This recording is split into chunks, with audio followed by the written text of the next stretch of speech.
बुटवल उपमहानगरपालिका वडा नम्बर 17 मा महिलाहरूले समातेका छन् मादलको ताल र सिपको सम्भावना। 15 दिने मादल बजाउने तालिममा 30 जना महिला दिदीबहिनी सहभागी छन् र यसरी मादल बजाउन सिकिरहेका छन्।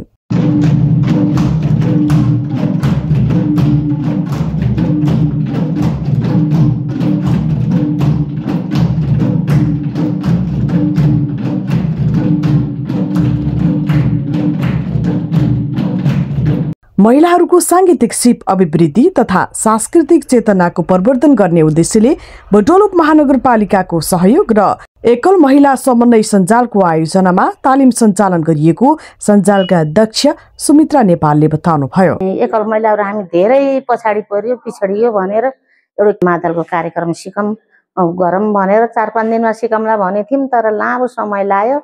आज होस् दिदीबहिनीले सिकेर अग्रसर हुनुभयो भने मलाई सबभन्दा खुसीको कुरा, रमाइलो खुसियाली मलाई त्यसैमा छ।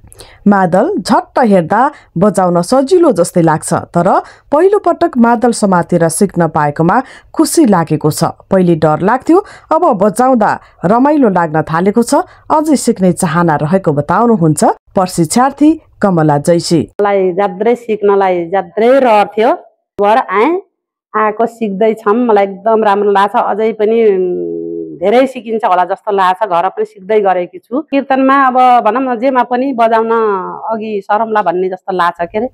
यस्तो तालिम महिलालाई गाउँ घरमा बेला बेलामा आयोजना हुने भजन कीर्तन लगायत धार्मिक सांस्कृतिक कार्यक्रममा मादल बजाउन सक्ने बनाउन तालिमको उपयोगी हुने भएकाले पनि आफूहरूले यो तालिममा सहभागी भएको बताउनुहुन्छ सञ्जालका सचिव हिरा भण्डारी। विशेष गरेर यो मादल बजाउने तालिम चाहिँ हाम्रो 17 नम्बरमै नभएको कुरा हो। यो चाहिँ यसलाई चाहिँ सजिलै हुन्छ होला, एकै हप्तामा चाहिँ हामीले गर्न सकिन्छ होला भन्ने चाहिँ हामीमा थियो। तर चाहिँ यो चाहिँ अलि अप्ठ्यारो जस्तो लाग्यो। गर्दा गर्दै चाहिँ यो ताल सुर मिलाउनलाई अलिकति गाह्रो हुँदो रहेछ। अनि हामीले फेरि एकल महिला मात्रै नभइकन हामी अरू अन्य महिलाहरू पनि समावेश गराएर चाहिँ यो तालिम गराएका छौँ। हाम्रो संस्कृति जोगाउन पनि यस्तो तालिम जरुरी छ। घरको कामसँगै सिप पनि सिक्न पाउँदा गर्व लाग्छ।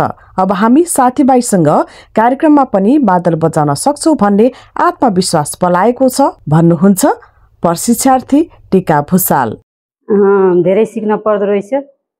त्यसमा ठिकै छ। अब कोही साथीहरूले त राम्रै जान्नुभयो भने अब हामीले पनि आफ्नो निर्वाहको लागि यसो गाउँमा अब कीर्तन भजन हुँदा अलिअलि बजाउन सक्ने भइसकेका छौँ।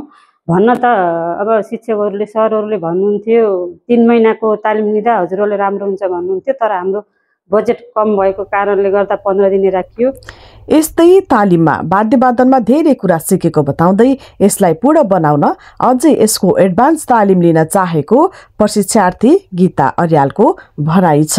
हामी चाहिँ यो मादल एकल महिलाद्वारा आयोजित यो मादल बजाउने तालिम आज 14औं दिन भयो।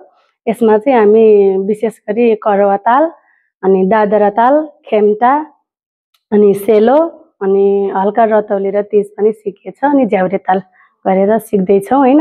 हामीले चाहिँ जति सक्दो सिक्ने प्रयास गरेका छौँ।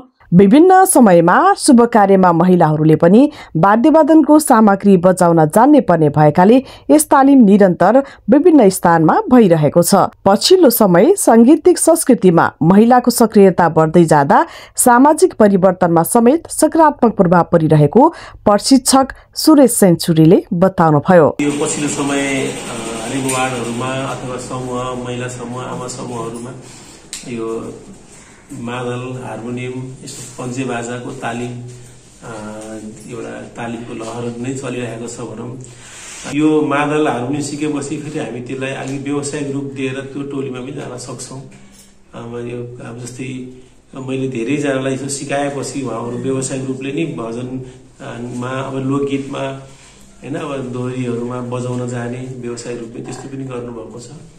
त्यो एउटा चाहिँ आफ्नो आनन्दको लागि पनि हो र एउटा चाहिँ यसलाई व्यावसायिक रूप दिन्छु भने पनि दिन सकिन्छ र दिइराख्नु भएको छ। यसरी तालिम चलिरहँदा बुटवल 17 मा मादल बजाउँदै महिलाहरूले सशक्तता र संस्कृतिको ताल समाइरहेका छन्।